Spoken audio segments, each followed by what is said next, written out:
ย้อนคำพยากรณ์สุดศอกของหมอดูตาบอดคนที่เกิดในลัคนาราศีสิงห์นั้นในปีนี้เตรียมตัวหับโชคงานใหญ่ของใหม่ชีวิตใหม่คนที่เกิดในลัคนาราศีสิงห์นั้นนับแต่เดือนนี้เป็นต้นไปชีวิตของท่านนั้น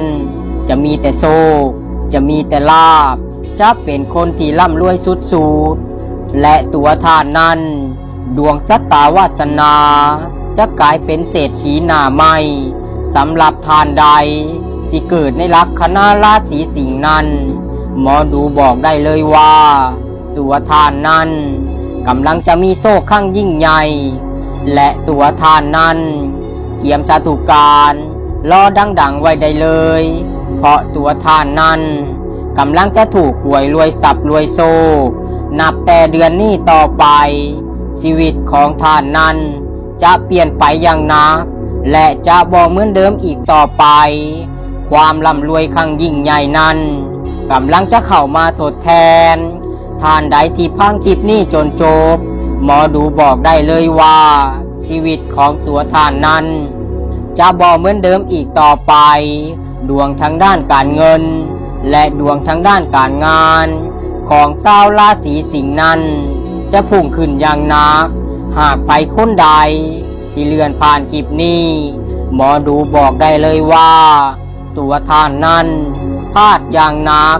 บ่เสื่ออย่าลบหลู่เป็นเด็ดขาดให้คนที่เกิดในลัคนาราศีสิงห์นั้นจงพิมพ์คำว่าสาธุมา3 ครั้งพร้อมเดือนเกิดปีที่ท่านเกิดมาเพื่อส่งกระแสบุญเหล่านี้ไปทั่วสากลโลกเพื่อให้คนที่เกิดในลัคนาราศีสิงห์นั้น